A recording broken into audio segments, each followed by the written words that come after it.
Welcome to Clay's Cortex.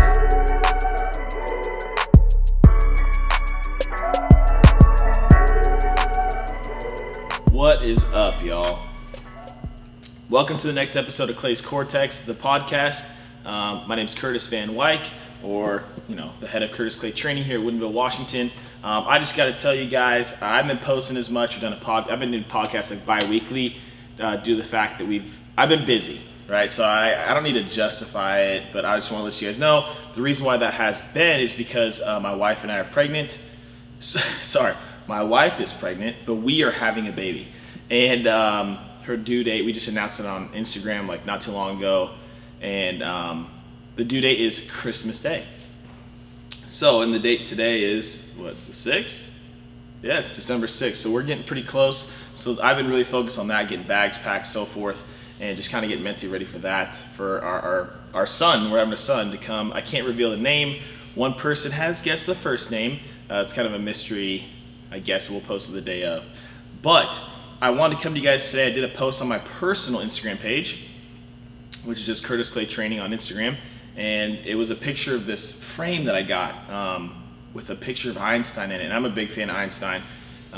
He kind of sparks me and encourages me, and would love to have met him. And he was kind of outside the box, right? So he was a thinker, he was smart, very knowledgeable. And so the topic, or the quote that's on this picture is, imagination is more important than knowledge. And I was like, wow, I've thought about that. I've heard it before, but I was thinking about it. I did a post on the page talking about how knowledge is the seed where imagination grows. And I thought that was pretty interesting. So that's what we're going to be talking about today in the podcast. It can go a bunch of different directions, but I kind of want to elaborate upon this, right?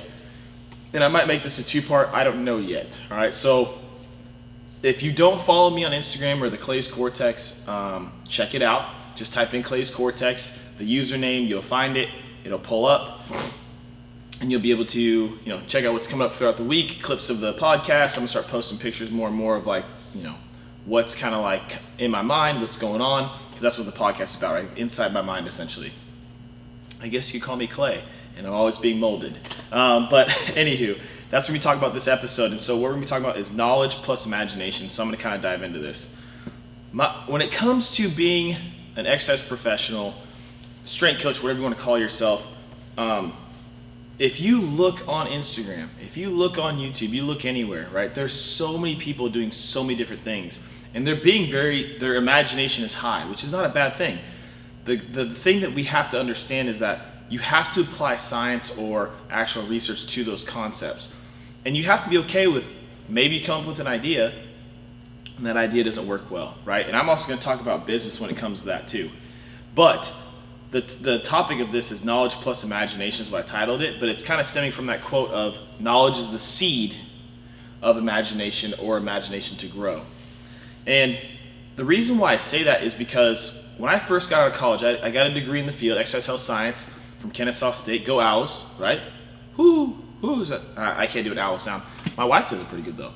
So I went there, played baseball. It was a great experience, and I realized that getting my degree was the beginning of the knowledge base that I needed to be a great strength coach, great trainer, whatever it may be. It taught me how to understand research. It taught me how to understand and dissect information. It taught me how to look at, bias type studies and how that can impact whether you're selling something, like if a company is paying for a study to be done, or it's a certain brand of equipment and they're saying this is the best thing to do. I get it. It's business. They're trying to make money and sell their product. They believe in their product. If you don't believe in your product, why would you sell it, right? So, but understanding that sometimes those products may not be the best fit for your gym, for you, for whatever it is, because we're all differently made. We're all not the same person. We operate differently. And so that's why I was saying that knowledge is crucial, because when I got my degree, I had all this information and knowledge from my degree with exercise Phys 2, exercise phys, all my anatomy classes, health promotions, learning how to look at actual standard deviations and how to help somebody make a social change in their health, which is a decision you make in the brain, which is really, really tough, which is where we need to start, but that's another topic. And along with that too, understanding how to write programs. My first program I wrote in college, I have it still. And it was a project I had to do. It was like a 20-page paper on how to train middle infielders. And I look at it now and I laugh, right? I was like, wow, that was a really good attempt. I did a good job with pictures, references, and so forth. But man, it was so elementary, especially from where I am now, right? My knowledge base now. I'm not saying that I'm done learning. I need to keep learning. And that's kind of why I think I love this field, is because I get to acquire more knowledge every day. And that might be with working with somebody that can't do a squat, to working with somebody that can't even straighten their leg, to somebody that has pain or is coming back from injury. It might be somebody that's an athlete that wants to increase their vertical or speed. And there's so many different ways to go about that. But the level of knowledge you have can help you help your imagination grow to help that person succeed and whatever their goals may be. And that's a crucial thing. So I would encourage you guys to get more knowledge, exercise professionals, whatever it is. And this could be even with business. This could be with anything, right? And I'll talk more about that. But what I drew on my sheet here is a box. And you have to understand, that's why it's important to get a base level of knowledge or understanding, is because you have to understand how the box is made, right? So with me, if I say, what's within my box or my standard of care here when it comes to training or working with people here at Curtis Clay Training? I have exercise, right? That could be with bands, that could be with body weight, it could be using machines, it could be with a total gym, it could be with a cable machine, it could be with the air machines, the Kaiser machines, it could be with whatever, right? Then I have all these tools on top of that, different types of handles. I have these things that limit the range of motion when you're in the exercise machine. We can use tempo. We can use educating somebody. There's all these things in the box. There's the assessment that I do here, or that we do here. It's the whole decision science of what am I going to do with this person after the data I collected. That's within the box. All those tools. I have to understand how all those pieces work together to potentially create this box, or what is within the box. Now, the more information that I gather, I'm trying to give you guys a visual, the more information I gather and put into this box, the box is going to eventually grow or need to expand, which can then help with my creativity when working with somebody. It can help with my imagination, right? Because when you're working with somebody and you build the plan, it might deviate towards a different direction. I think Xavier in the podcast we did about intention, he talked about that, how you can have a plan, but then it's okay to deviate if you have a justification for that. But that's the imagination part, right? There's a lot of people that just make up weird exercises and they'll say, hey, this exercise does this, but if you look at the physics of it, it doesn't work those muscles, it doesn't work that motion. It's just like you're trying to juggle things at once when doing an exercise, right? Like the biggest thing that was going on for a long time was functional training or sports-specific training. Those are pretty big buzzwords in the exercise community. And what I mean by that is people will take exercises, machines, cables, and mimic their sport that client is playing, right, or doing, participating in. They have found that that's not the best thing to do, right? I love the imagination. I love it, right? Like there's an exercise we do here to test rotational power. On the Kaiser machines, we have them bolted to the wall, and we work on rotational power, and I've been collecting metrics on all these athletes that do rotational sports, mainly baseball, softball, but I also do volleyball. I'll do quarterbacks for football and so forth. But that information helps me to figure out what decisions to make, right? Now, do I want, say, a baseball or softball? I don't want them to do an actual swing. I want them to think about rotating their whole body. They're rotating their trunk and core to be as aggressive as possible. If I was to have them swing or load their swing with that weight on the Kaiser, it's going to be so bad for them in their sport of choice of swinging a bat. Now, there's other companies that have made these weighted bats, and they have a system that they do, and I'll give a plug, but Driveline Baseball, they're doing some hitting stuff with that and using these bats made by Bodden, and it's a really great concept. And also, Driveline uses, weighted balls. Some people are against weighted balls, but the funny thing to me is the people that are against weighted balls are all for using those weighted bats and implementing them, right? Now, it's like ounces difference. It's not like on the machine, it's not like a pound, right? A pound's a big difference than an ounce, right? We don't want to necessarily we want to be imaginative, but we don't want to be so imaginative to where we lose the whole aspect of what we're trying to do with this person's training. And I had my mentor, he was on the last podcast, Greg Mack, one of my mentors. He told us this, when it came to working with a client and so forth, he said it this way, but your imagination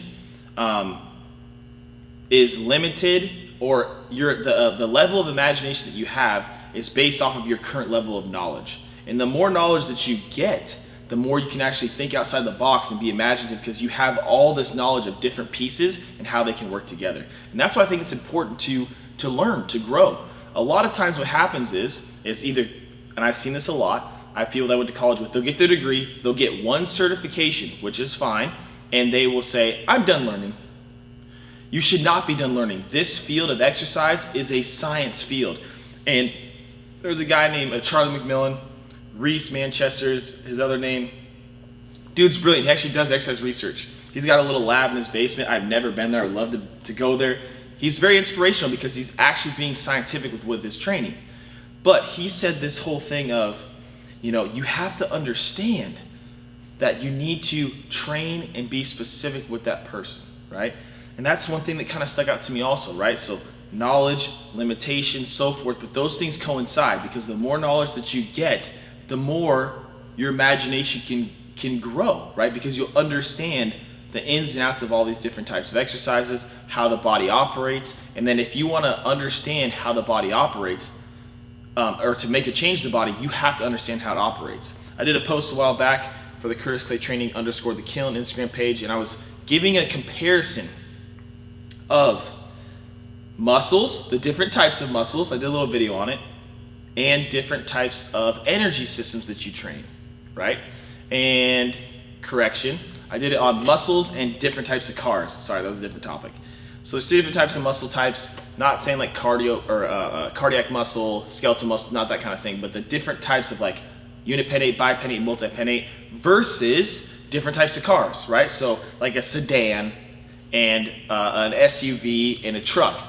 All 3 of those cars can get you from point A to point B, but how they get there and the things that they can do are not the same. A sedan cannot tow a boat. A truck can tow a boat, and so forth. Now, if I go, like we just bought a car recently, because obviously we've got a baby coming, and I was there negotiating with the car dealers, and if you've been there, it's so much fun, right? But the car salesman has to understand what me as the client or consumer of buying the car needs, right? They have to have a base level knowledge of all the different products they have, as in types of cars, the different levels of cars within there, whether it's limited and so forth, to know what I'm actually looking for and what I need, right? Because they don't want to give me something that I'm not gonna need. And the reason for that is because I'd probably be less likely to make that purchase. Now, if I relate that back to exercise, I don't think enough exercise professionals have a base level knowledge of how the body operates. They understand that this muscle does this, it can, your bicep does this, and your hamstring does this, and so forth, but how do those all coincide together? Do you understand how the nervous system functions with those things? Because they obviously operate together, right? It's the skeletal system and the nervous system, how they operate together, right? How do your bones work? How do your joints work, right? What are the properties? What are the materials that we're made of? Because if we want to make a change to somebody's body, we have to understand how all those things operate together to even implement and give them whatever they're coming to see you for, right? And that, again, takes a base level of knowledge. The hard part is that people think they're being, creative and so forth because they're doing stuff with clients that they've done themselves and it worked for them. Well, your client is not you, and they're not going to respond the same way. They haven't done the same life experiences as you. They probably aren't obsessed with weights as much as you, and so forth. So they think that they're using their imagination, their creativeness to make an impact on somebody's body. But to actually do that, you have to have a base level of knowledge and apply this, right? There's a nutritionist in town. Great. Sorry, not nutritionist. There's 2 of them, right? And he the husband, but he was like, I'm gonna start posting on Instagram infographic stuff on nutrition and so forth. And he was like, he was afraid to do it. And I give him props to do that because he's stepping outside his comfort zone. I think that's where growth happens, right? But he was like, I'm going to use actual science to talk to you guys about nutrition versus things that you read in magazines and so forth, right? And he's done a really good job so far. And it's nerve-wracking, right? Just like me starting this podcast. But he's using his actual knowledge of being a nutritionist and experience to help leverage and help clients, like athletes that I send to him and to her. They are great.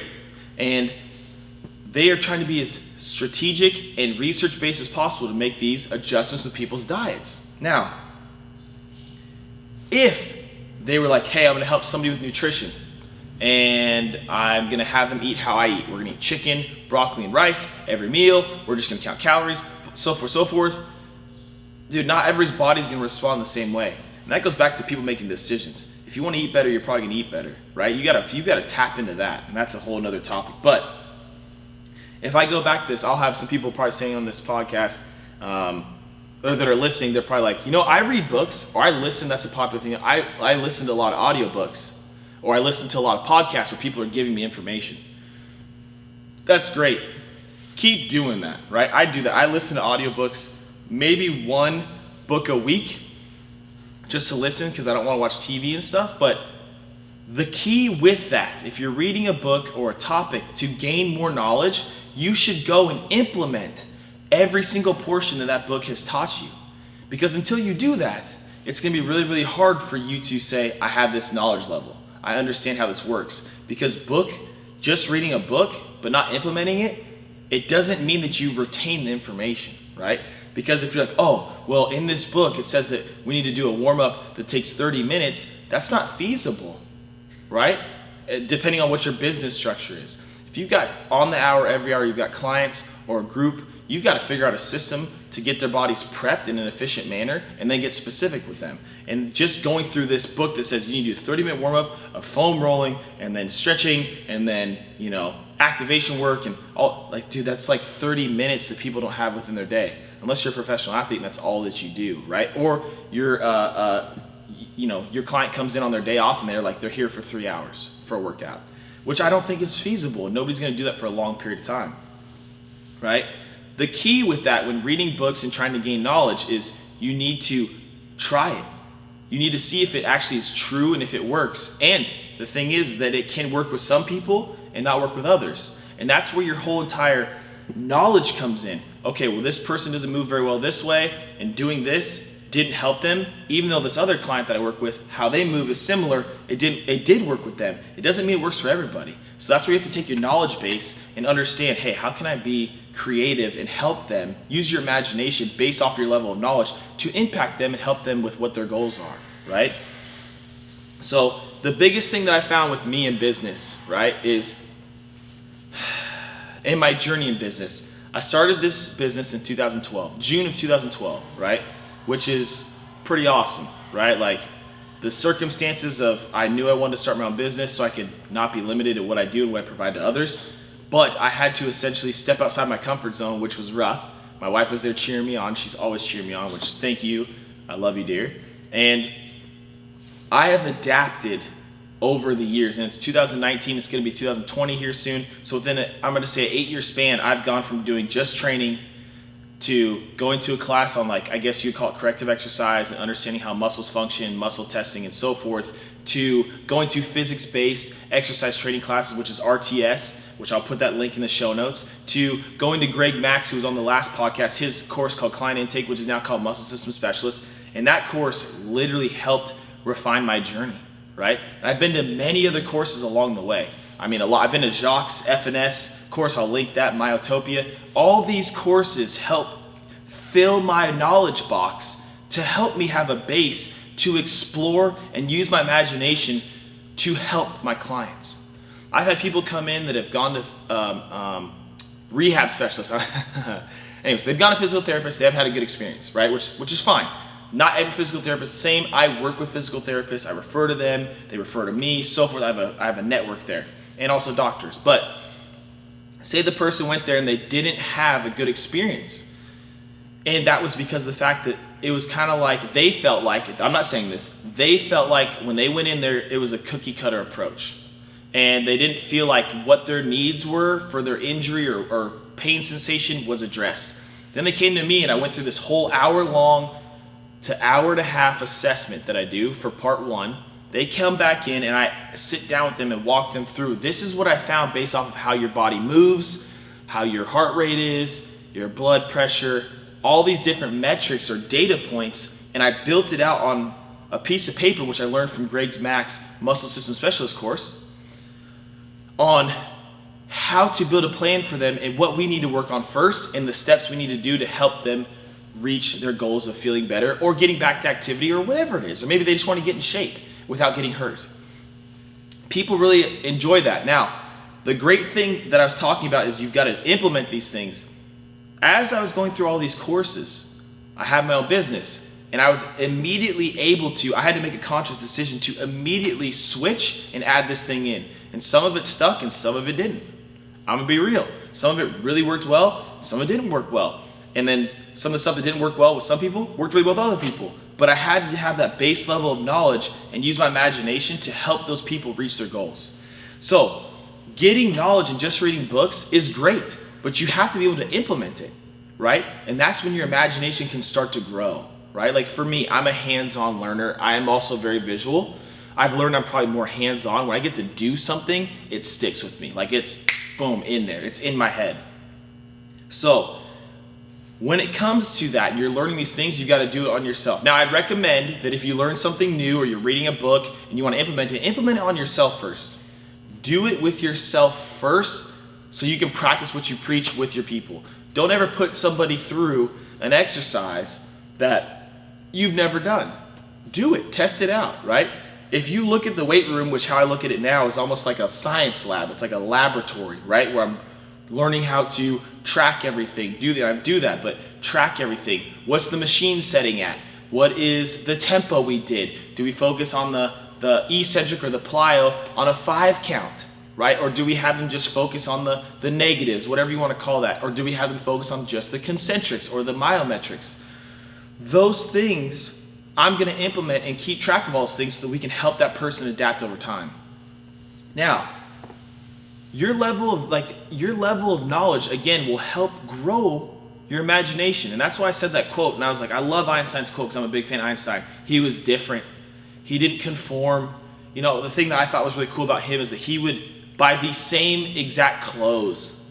And the reason why he did that is so when he woke up in the morning, he could literally just put on the same clothes and get to focusing on what he wanted to focus on. And I think deep down I've kind of done it with my clothes to some aspect. I like shoes and different types of shoes and stuff and mixing it up with what I'm wearing to keep my feet adapting or go barefoot or whatever it is. But I kind of wear black, and I've got a flannel on today, but I wear the same clothes not literally the same ones, but same types of clothes every single day, and they're pretty much black, maybe some gray. I've expanded to blue a little bit and green because we think our daughter, who's 2 years old, her favorite color is green. So I like green. My wife loves green. And then obviously I've been getting blue because we're having a boy. So yeah, that's here nor there. But I'm more concerned and focused on how can I implement these things to my clients and so forth, and how can I be creative? Like I believe. I'm a very creative person, and in the podcast with my wife on Compass Rose, she's like, you're kind of a visionary, and I wouldn't say that, or she was like, you're a dreamer. Sorry, she said you're a dreamer, not a visionary. Sorry, I don't even know a visionary. That might be like Abraham Lincoln or something like that. But you're a dreamer, and I've always been like that, where I can almost like project and see what can happen. But I needed more knowledge to understand how to implement those things. If I talk about business, what were the steps that it took for me to get all this weight equipment in here and get this space? I had to go through a permit. I had to research a permit. I didn't have any knowledge of the permit. I didn't understand how a lease worked, right? I did for apartments and when we lived in that kind of stuff in the house that we're in now. But I had to educate myself on how a lease works. How do you negotiate that? Can you get them to build you a bathroom? Because I needed one because it was ADA. How does heating work? How do I oscillate the heating? How hot does it get in here? Can I turn it down? What equipment do I need? How can I build out templates and stuff for exercises to help people understand the system? How do I get a waiver? Do I need a lawyer? Yes, you need a lawyer if you've got your own business. All these types of things. If I file an LLC, I didn't have this baseline knowledge, right, of those things, even though I have a minor in business. I had to essentially put myself and get into that and get a base level of knowledge to understand, okay, I've got to operate within this box so that when it came to doing my job, I can then be creative and help people that way. So with that being said, knowledge is the seed for imagination. And imagination is a great thing, but to do something or an exercise with somebody with no rhyme or reason, it's not going to have a good result, nor are you going to have the actual impact on that person's body, and you're not going to understand, If I understood why I did this exercise with somebody and why these things feel better, and I just kind of made it up and had no rationale behind it, it's gonna be hard to track helping that person over time. So with that being said, the last thing is keep learning, keep gathering more knowledge, right? And use your imagination to help people when it comes to exercise. Get creative, right? Communicate with them well, but you need a base level of knowledge so that can be the seed that allows your imagination flower or plant grow so you can help your people. So thanks for listening. Thanks for being patient with the last time I posted the last podcast. I'm gonna keep these rolling a little bit. Thanks for listening. Curtis Clay, signing out.